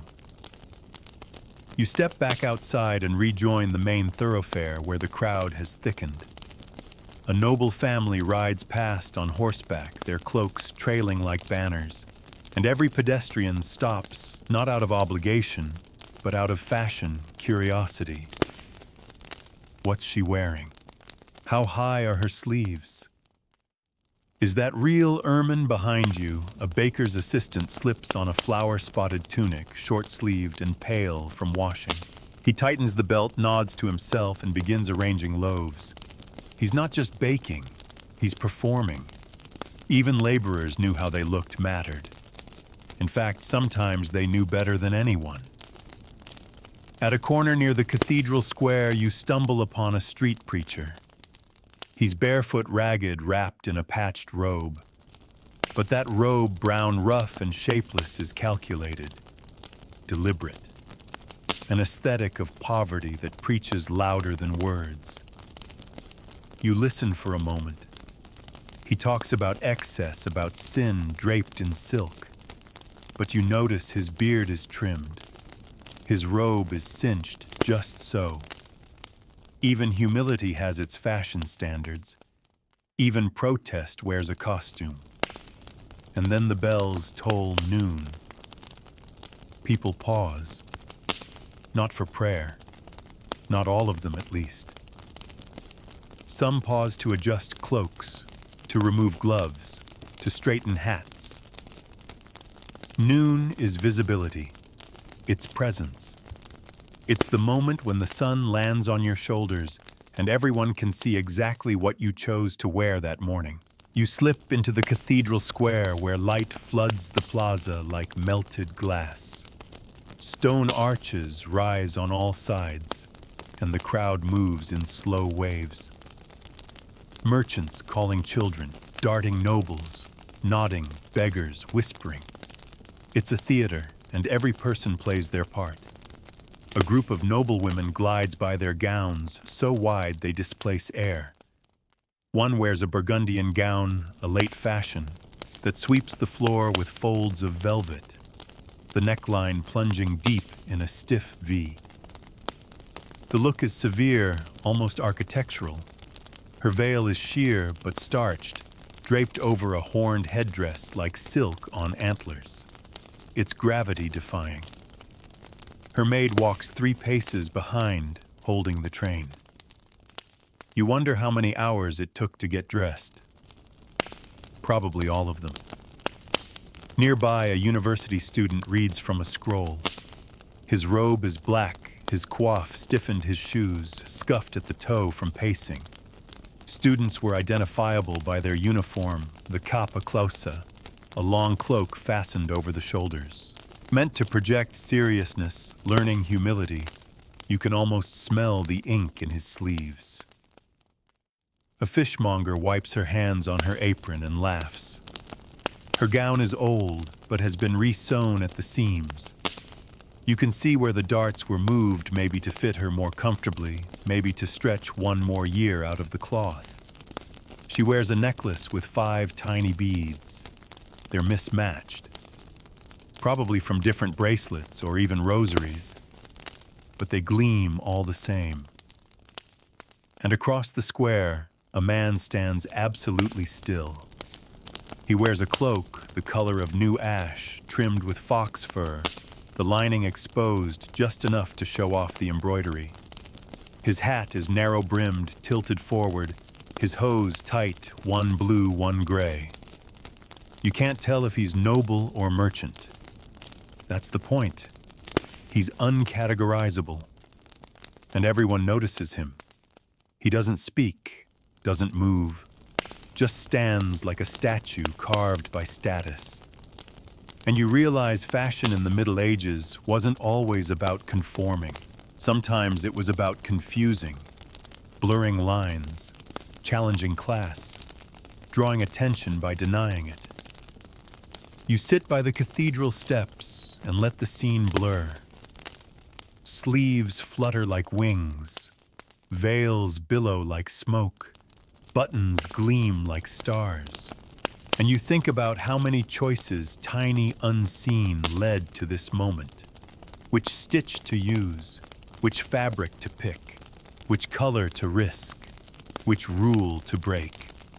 And all those choices, silent, daily, relentless, became a life you could see. Because medieval fashion didn't just wrap the body, it exposed the soul. The sun tilts west now, casting longer shadows that stretch across the cathedral square like spilled ink. You rise slowly, slipping into the edge of the crowd, your cloak trailing just behind you. It's heavier now, not from the weight of fabric, but from understanding. Every person you pass wears more than garments. They wear belief. They wear intention. They wear centuries. You head toward a quieter district where the bustle fades into murmurs and the buildings begin to lean with age. This is the neighborhood of the guilds, the makers, the fixers, the craftsmen whose work dressed a kingdom and whose names were rarely remembered. But here, in these crooked lanes, the clothes are alive with purpose. A blacksmith stands outside his forge, cooling off in the afternoon air. His apron is made of thick hide scarred from heat and hammer. His sleeves are rolled and tied high, and a chain hangs from his belt, part tool holder, part badge of trade. He catches your eye and nods. A man who wears his skill, fashioned not by trends, but by fire. You move past him into the weaver's lane where spindles hum behind wooden shutters and threads flutter from open windows like strands of spider silk. Inside one home, a woman leans over a loom. She doesn't look up, but her hands are poetry feeding wool, adjusting tension, pressing rhythmically. You spot the pattern she's weaving, alternating bands of deep green and faded gold. It'll become a kirtle for someone. Maybe even one of the women in the square. Maybe for a wedding. Maybe for mourning. Maybe both. In another window, a man embroiders a border onto a length of fabric. His fingers are stained with dye, and his brow is tight with focus. The pattern, a row of tiny trees, each one stitched in dark thread branches rising like fingers. Decorative, yes, but also deeply symbolic. Trees meant legacy, fertility, memory, a wedding gift perhaps, or a baby's christening blanket. You don't ask, you just watch. At the edge of the district, you reach the shoemaker's row. A line of workshops, each no bigger than a stall with rows of boots and pointed poulains drying in the sun. Some are dyed, others bare. One pair is so long in the toe they've been tied back with a tiny chain to the ankle. Ornamental madness. Perfect for court. Impossible for life. The shoemaker lifts his head from his work and smiles. His leather apron is dotted with pinpricks of wax and ash. His sleeves are cut short, and he wears 2 rings, one of copper, one of brass, on a chain around his neck. You get the sense they're not for fashion. They're memories. You realize how much of fashion in this world is about the hand. Who made it? Who touched it? Who passed it on? A dress is never just a dress. It is 10,000 stitches. It is a harvest of wool. A spool of thread spun from hours of labor. A weaver, a dyer, a cutter, a tailor, a finisher, a wearer, a washer, a mender, a lover, a mourner, a thief. It's not a gown. It's a ghost, a line of hands stretching behind you, lifting it, shaping it, preserving it. You move on back toward the river where washerwomen stand knee-deep at the edge of the water, slapping cloth against stones, the air filled with the sound of linen and splash and breath. Some sing, some curse. All scrub. Their skirts are pinned up to their thighs, their heads wrapped tight in cloth. Their arms are streaked with soap and strength. One woman pauses to rest. Her gown is soaked from the waist down, and you can see the uneven hem where she shortened it herself badly, but with purpose. The stitches are big rough, but they held. That's all that matters. Another washerwoman smooths a tunic flat on a rock. She uses a carved wooden bat to beat the wrinkles out over and over in the same motion. Her own dress is patched with a square of red near the shoulder. A signal, a memory, or maybe just the only fabric she had. But it catches the light, and it matters. You step away from the river and into a narrow alley where laundry lines crisscross overhead like flags of surrender and pride. A child peeks from a doorway, his tunic comically too large. He's cinched it with rope looped twice around his waist. The ends dangle like tassels. Accidental fashion, but fashion nonetheless. And you begin to wonder how much of what we call style is just adaptation. A solution turned into a statement, a necessity that grew into a trend, a problem that became beautiful because someone saw it that way. You return to the main road just as a small wedding procession turns the corner. A couple walks at its center, the bride in a red gown, a tradition as old as sorrow and celebration. Her veil is gold-stitched, and her sleeves are unusually narrow, almost Roman. The groom wears a doublet that doesn't quite fit, but he walks tall. They both do. Behind them, children scatter petals. A boy plays a pipe. Someone throws ribbons. The world feels briefly dressed in joy.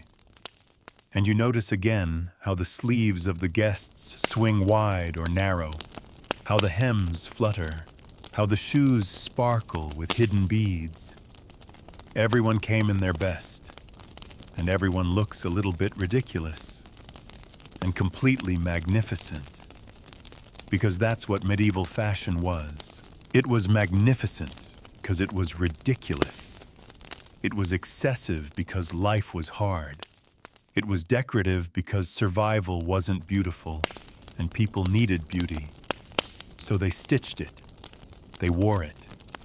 They passed it down. And even when it made no sense at all, it made perfect sense. Evening settles over the city like a velvet canopy, softening edges and muting the clamor of the day. Torches flicker to life along the stone walls, casting puddles of golden light that stretch across cobbled streets. You move slower now, not out of fatigue, but reverence. The city feels like it's undressing, not literally, but socially. The outer layers of pageantry, pride, and posture begin to loosen. You find yourself drawn toward a small side chapel near the river, a place you might have missed in the noise of the day. But now, with the world hushed, you step inside. It's quiet. Cool. The air smells of wax and wood and faint lavender. A single candle burns beside a worn altar cloth, hand-stitched in floral patterns. The cloth isn't new. Its thread has faded, but not vanished. The hands that made it long gone. But the gesture remains.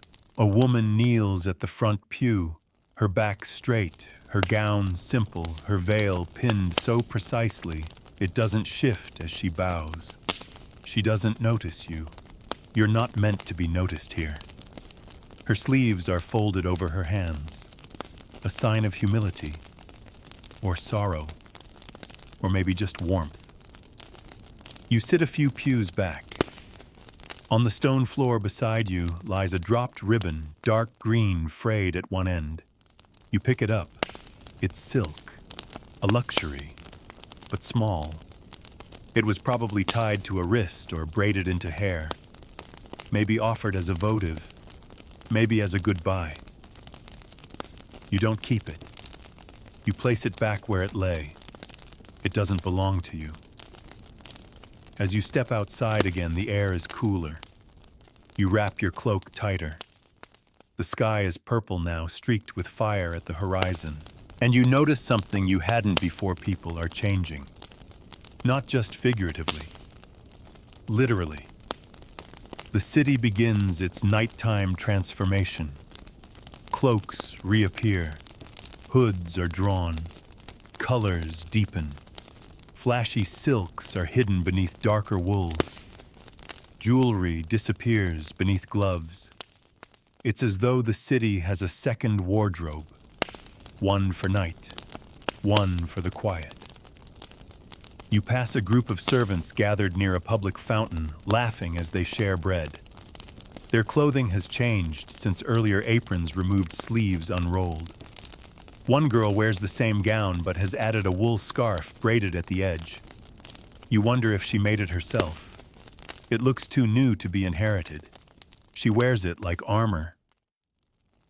Nearby, two men talk softly beneath a shop awning.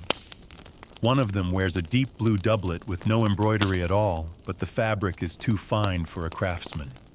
You realize he's hiding wealth. The absence of decoration is the message.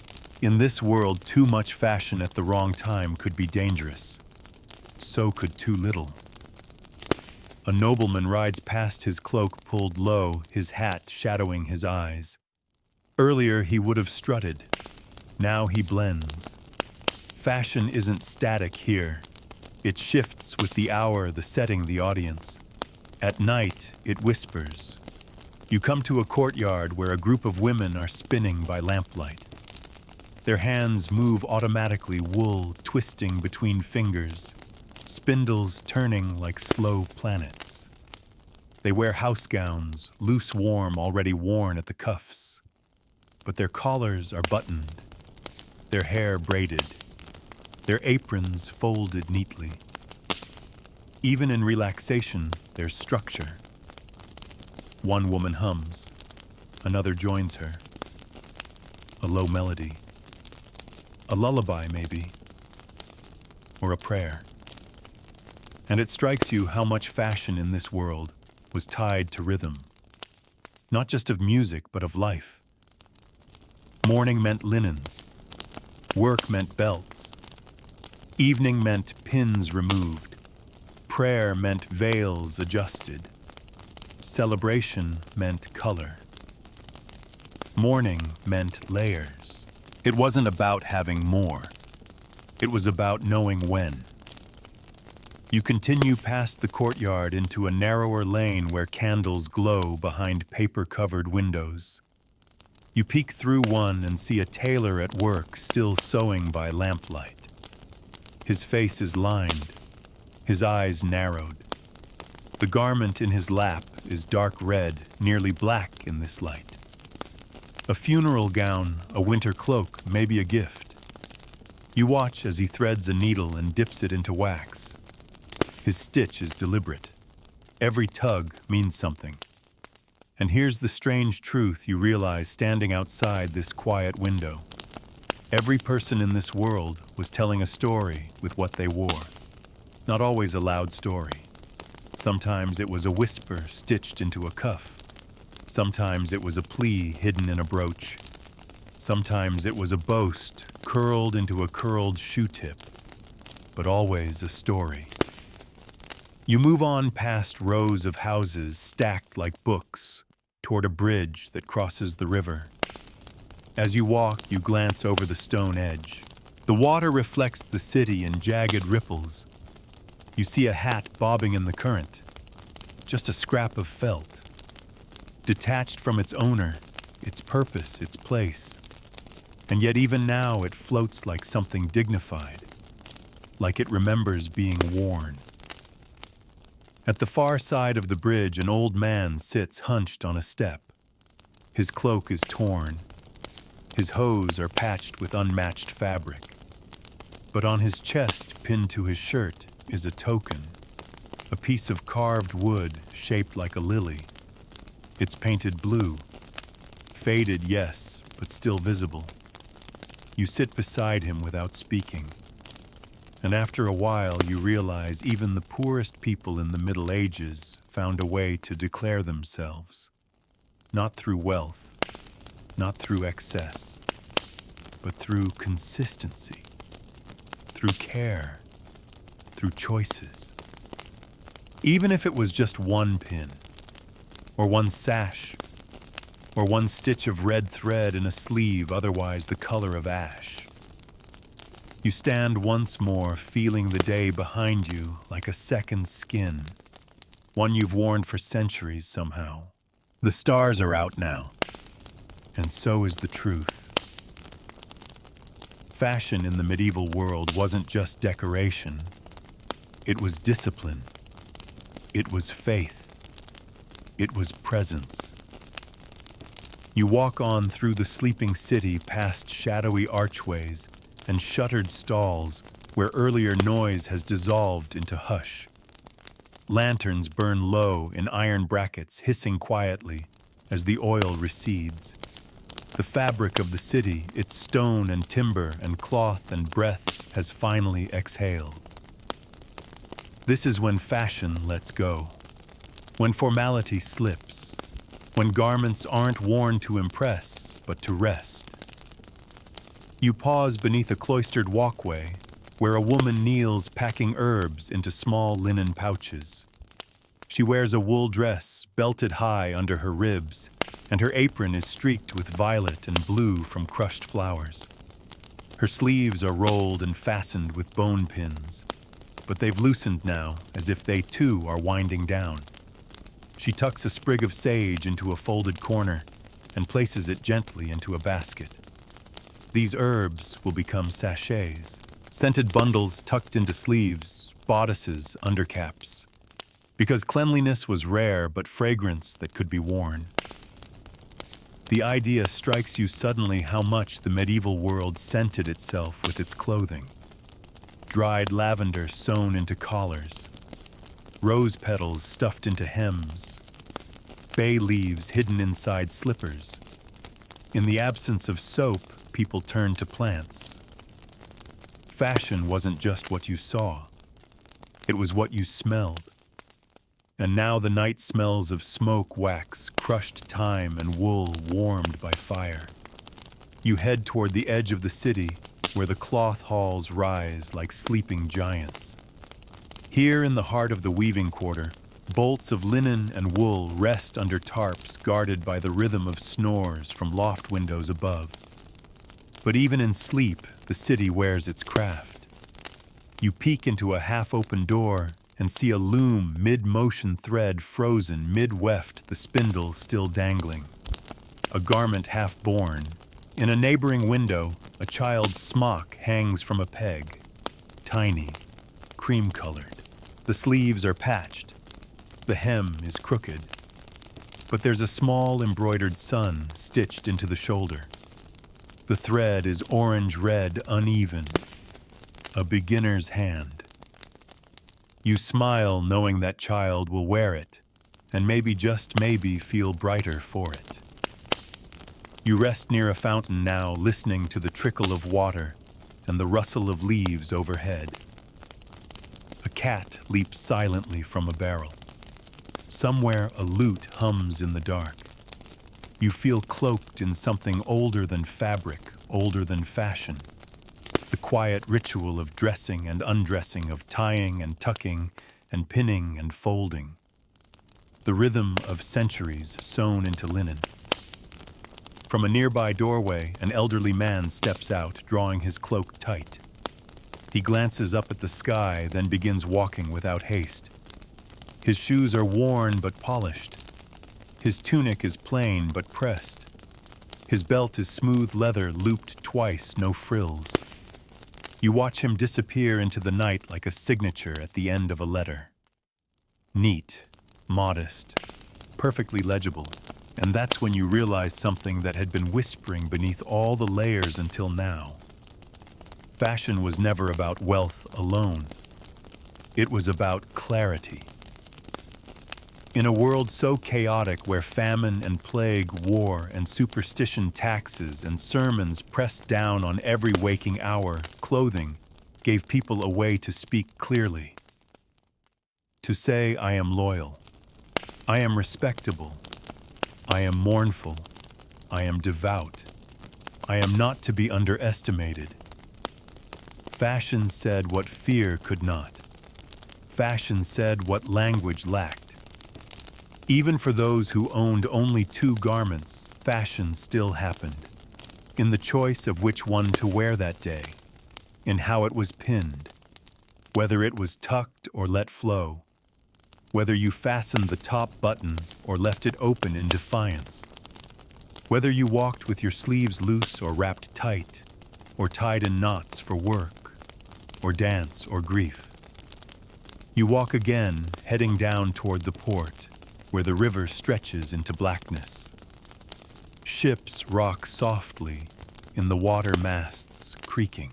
A lantern swings from a pier post, casting long shadows of nets drying in the wind. A sailor rests with his head against a barrel, snoring softly. He's wrapped in an old wool cloak with a faded crest near the corner. You wonder who gave it to him, or who left it behind. On the dock, bundles of cloth from distant lands lie roped and tarred, waiting to be inspected by the city come dawn. Silks from the east, cottons from the south, wools dyed in colors you've yet to name. These were the lifeblood of the fashion world, not just for nobles, for everyone. One bolt of foreign wool might become 20 tunics, 2 gowns, a bishop's sash, and 3 aprons each carrying a slice of the world in its warp and weft. And that too was part of the fashion story movement. Cloth moved, styles moved, ideas moved. A sleeve from Florence might end up in Paris by winter. A hat shape born in Bohemia might become the rage in London. Fashion was not just local, it was hungry. It devoured continents, chewed through borders, and returned as something new. You sit at the water's edge, your cloak wrapped around your shoulders, and feel that motion in yourself now. You who arrived as an observer have become part of the procession. Your imagination now wears hose. Your heartbeat walks in pointed shoes. Your breath fogs against a veil that was never yours, but now is. You realize you haven't thought of modern clothes in hours. You haven't longed for zippers or tags or stretch fabric. You've slipped entirely into the second skin of the past. A world where fashion was slow-heavy, lived in, repaired, misunderstood, whispered about, and worn with pride. And that second skin, it fits you now, perfectly. The night deepens, and now the city is still. You walk with soft steps through the slumbering streets where only dogs and shadows keep watch. Above, stars peek through clouds like embroidered silver threads across a velvet sky. Even the sky wears something tonight. You follow a narrow lane back toward the city center, and along the way, you see a figure lighting the last of the street lanterns, an old man with a ladder and a slow, deliberate pace. He wears a woolen cloak lined at the collar, with rabbit fur, his boots carefully buckled, his hood slung back. He doesn't look noble, but he looks dignified. And as he climbs lamp to lamp, you can't help but think of all the people who watched him over the years, how they might remember his cloak more than his name. You pass a seamstress's window, dark now, but filled with half-dressed mannequins. One wears a corseted bodice, stiff with whalebone and velvet. Another displays a child's tunic, faded blue, its collar lined with simple lace. Fashion frozen mid-thought. A tableau of lives paused in fabric. You imagine the hands that touched these garments last, the needle sliding through, the thread pulled tight, a breath held, a tear wiped, a smile at the final stitch. Because making clothes in the medieval world wasn't just craft, it was care. A shirt took days. A gown took weeks. Nothing was disposable. Everything was touched. Every garment bore fingerprints of its maker, like invisible signatures sewn into the seams. When someone wore what you made, they wore you too. You turn a corner and find yourself in the cemetery. Quiet. Sacred. The headstones lean together like gossiping sisters, worn smooth by weather and time. You step gently between them, and at the far end, a statue of the Virgin watches the moon. At her feet, someone has left a folded shawl, white embroidered at the edges, clean despite the dew. A mourning gift, a pledge, a relic. You kneel and touch the cloth. It's linen, soft, almost warm. You don't take it. You don't even move it. You just acknowledge that someone somewhere believed this piece of fabric could speak, could pray, could grieve. You rise again and walk the long road out of the cemetery. The city gates are closed now, but you pass unseen. You're not a visitor anymore. You're part of the dream. The countryside unfolds around you in silence. Only owls and crickets bear witness now. You climb a hill just outside the walls, where a solitary tree stands, watching the city sleep. Beneath it is a carved bench, and you rest there, cloak wrapped around you, hands tucked into the folds. And as you sit beneath the stars, you think about how many layers of meaning medieval fashion held. How absurd it might have looked, long sleeves dipped in puddles, shoes curled like snails' gowns that needed servants just to move, but how deeply it meant something. It meant pride. It meant shame. It meant faith. It meant ambition. It meant marriage. It meant war. It meant celebration and punishment and seduction and grief. A torn hem could whisper your sorrow. A brooch could proclaim your house. A feather could declare your rebellion. A veil could hide your shame or your strength. Even the clothes you didn't wear could speak volumes. A man who refused buttons might be making a statement.